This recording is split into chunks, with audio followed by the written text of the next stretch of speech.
selamat pagi. Selamat datang di acara CCA Cerdas Cermat Alkitab. Sebelumnya, perkenalkan, saya Clara Riber selaku pemandu acara kali ini. Dan di samping kanan dan kiri saya sudah ada dua tim yang akan bersaing untuk mendapatkan juara 1. Saya persilakan kepada kedua tim untuk perkenalan dulu. Silakan. Baik, terima kasih atas kesempatannya. Kali ini saya akan memperkenalkan diri. Nama saya Martin. Dan saya Veva. Kami dari Sumba. Sumba Giba. Terima kasih kepada tim Sumba dan selanjutnya tim yang kedua.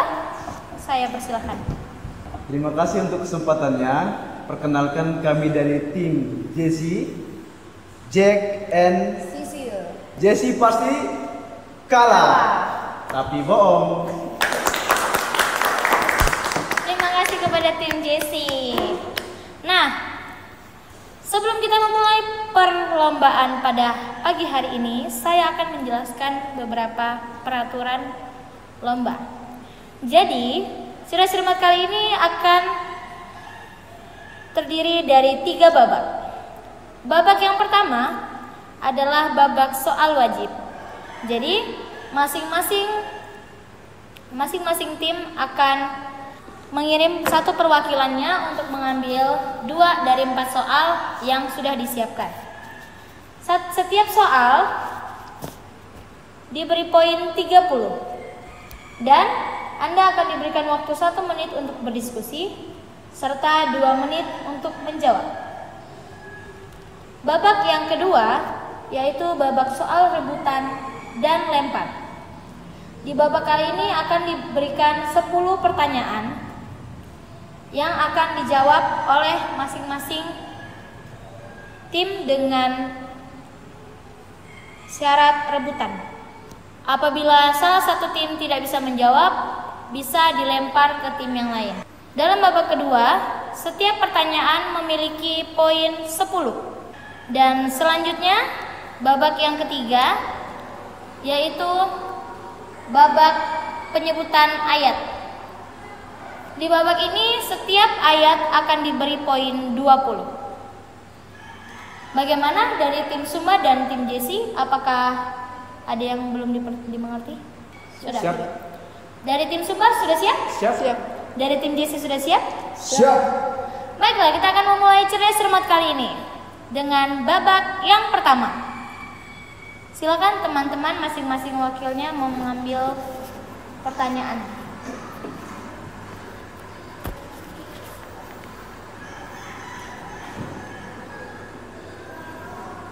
Oke.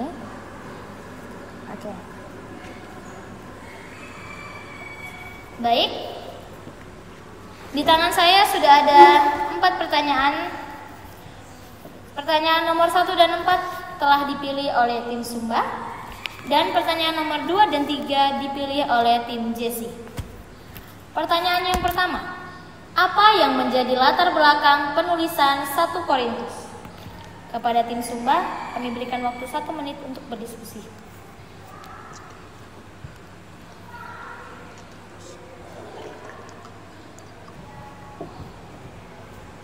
Baik, di sini saya akan menjawab pertanyaannya.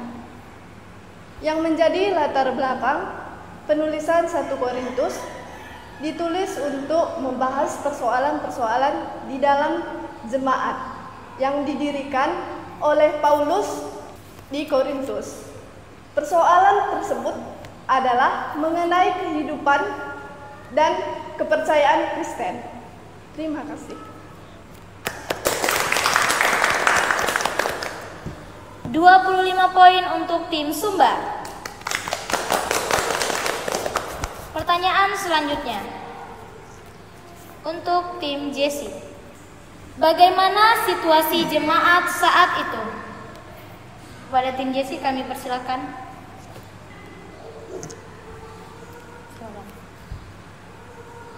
Terima kasih untuk pertanyaannya. Untuk jemaat Korintus pada saat itu, ketika itu Paulus melakukan perjalanan penginjilan yang kedua ke Korintus. Dan ketika sampai di Korintus, Paulus mendengar kabar baik dari Silas dan juga Timotius yang mengatakan bahwa di Tesalonika itu masih banyak jemaat atau umat yang masih kuat imannya kepada Yesus meskipun banyak penganiayaan yang terjadi. Namun terjadi hal yang berbeda di Korintus yang membuat Paulus harus bekerja keras untuk menjaga ataupun mengasuh jemaat di Korintus, karena Paulus merasa bahwa Korintus itu mempunyai banyak sekali hal yang mereka peroleh atau tidak kekurangan suatu apapun, sehingga Paulus mempertahankan jemaat tersebut karena dalam diri Paulus merasa bahwa Korintus akan menjadi jemaat yang lebih baik daripada jemaat-jemaat yang lain. Terima kasih. 25 poin untuk tim Jesse. Soal selanjutnya. Apa yang menjadi alasan pokok penulisan dalam menulis surat 1 Korintus?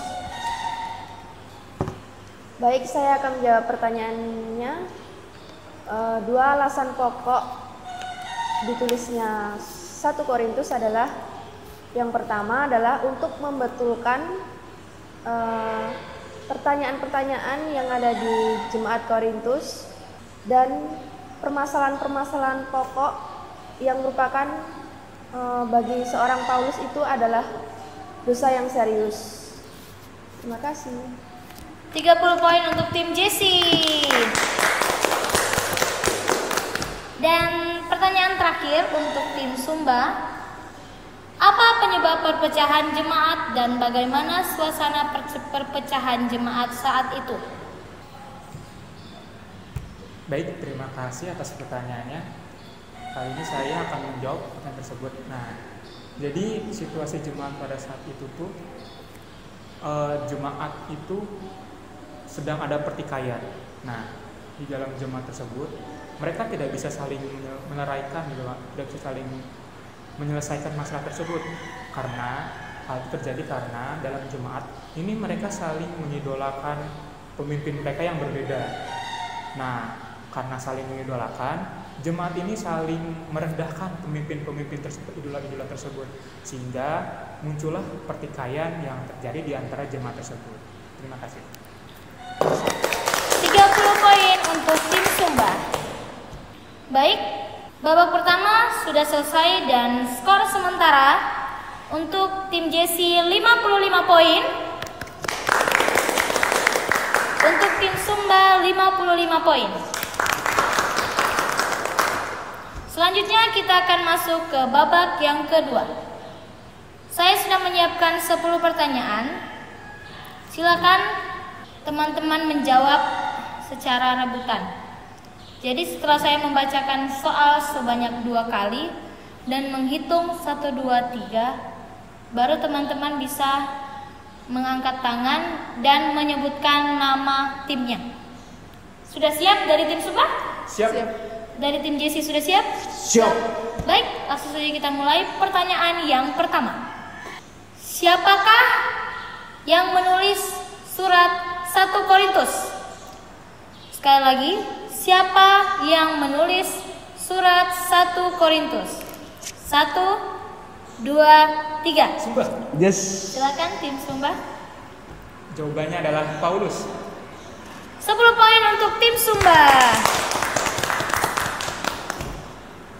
Selanjutnya, pertanyaan yang kedua. Di manakah surat 1 Korintus dituliskan? Sekali lagi, di manakah surat 1 Korintus dituliskan? 1, 2, 3. Jesse. Silakan tim Jesse. Di Efesus. 10 poin untuk tim Jesse. Pertanyaan yang ketiga. Pada tahun berapakah surat 1 Korintus ditulis? Pada tahun berapakah 1 Korintus ditulis? 1, 2, 3. Jesse. Silakan tim Jesse. Sekitar tahun 55 sampai 56 Masehi. 10 poin untuk tim Jesse. Pertanyaan keempat. Dari manakah Paulus mendapatkan kabar tentang situasi jemaat dalam perpecahan? Sekali lagi, dari manakah Paulus mendapatkan kabar tentang situasi jemaat sedang dalam perpecahan? 1, 2, 3. Jesse. Silakan tim Sumba.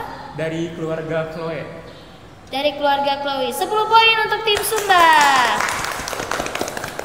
Pertanyaan selanjutnya, sebutkan siapa saja idola yang menjadi sumber perpecahan saat itu. Sekali lagi, sebutkan siapa saja idola yang menjadi sumber perpecahan pada saat itu. 1, 2, 3. Jesse. Silakan tim Jesse. Apolos, Petrus, Kefas. Ada 3. Apolos, Petrus, dan Kefas. Apakah ada tim lain yang mau menambahkan? Silakan jawab. Mau Silakan tim Sumba. Paulus, Petrus, Kefas, Apolos. 10 poin untuk tim Sumba.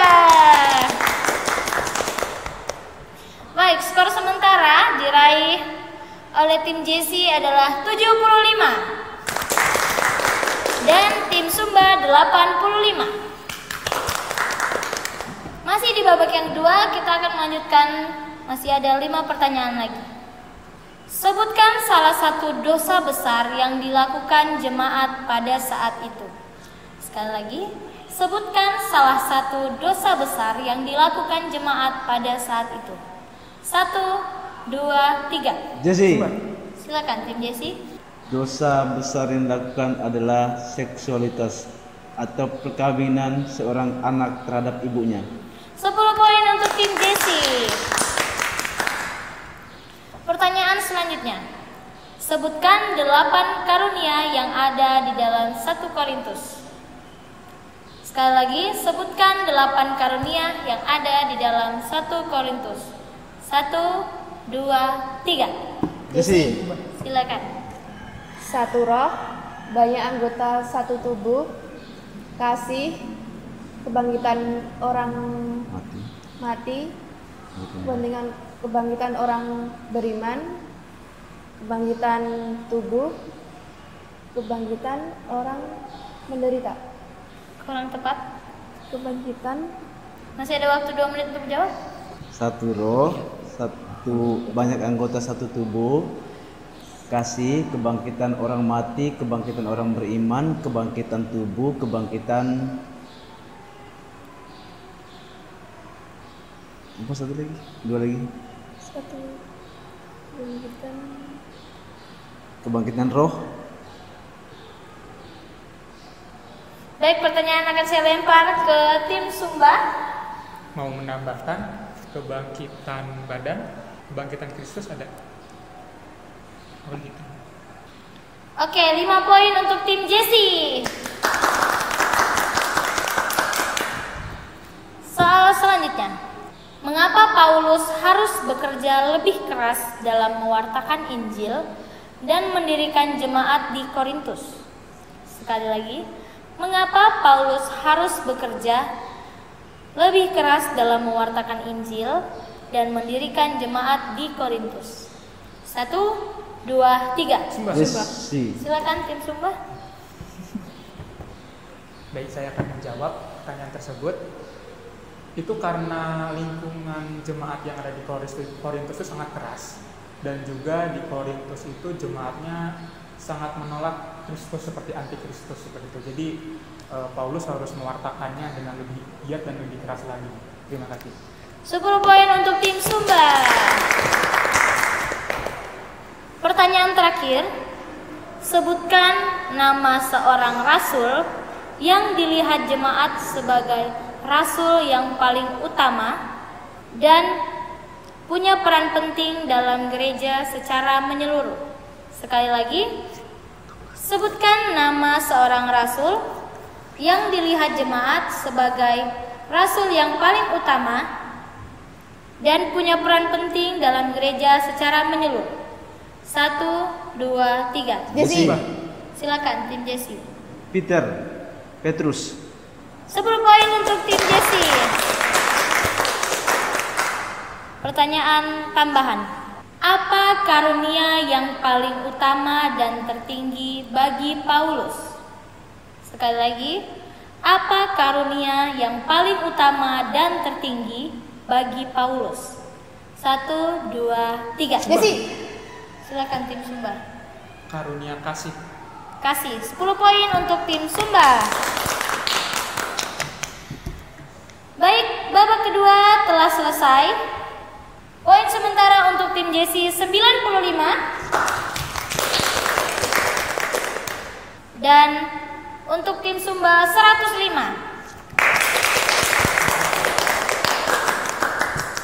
Selanjutnya kita akan masuk ke babak 3. Di babak kali ini kita akan memilih satu ayat spesial yang ada di 1 Korintus.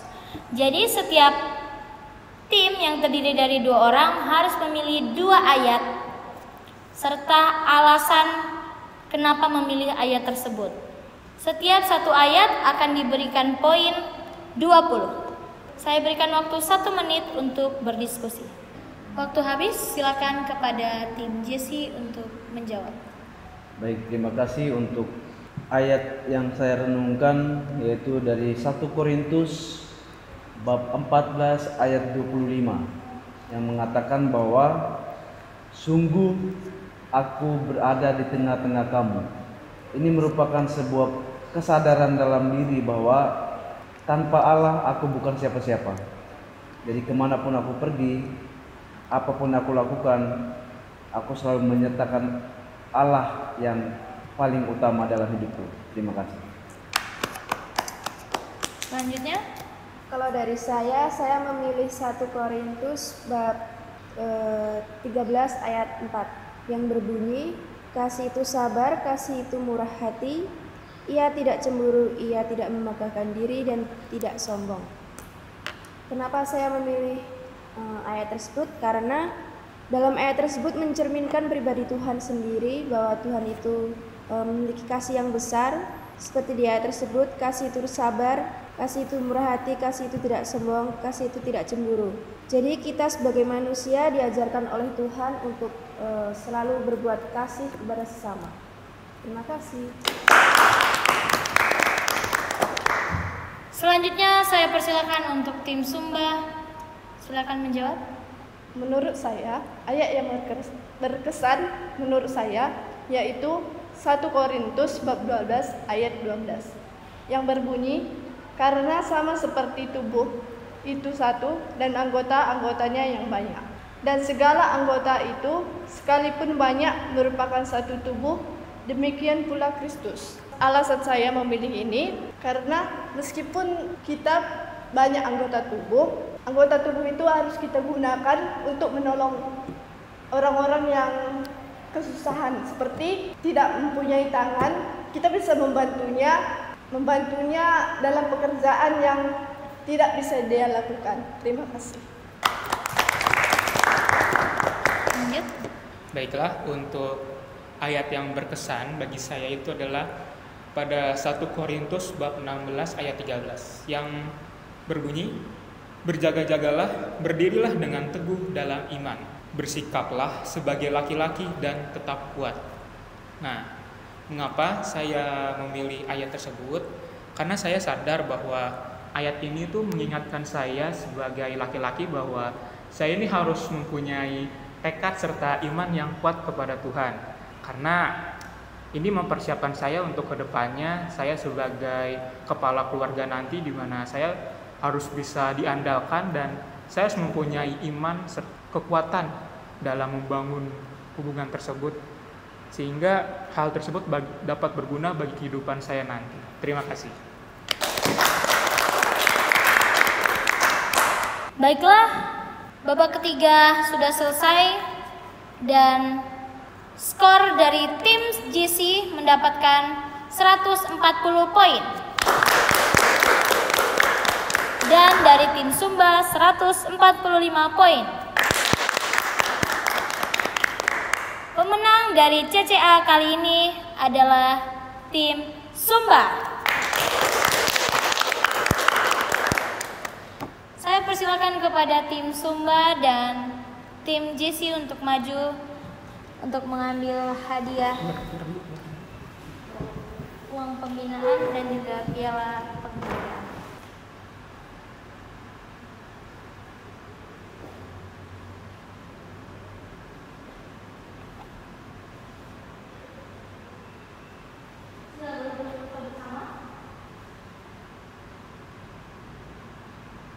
Baiklah, CCA kali ini sudah berakhir.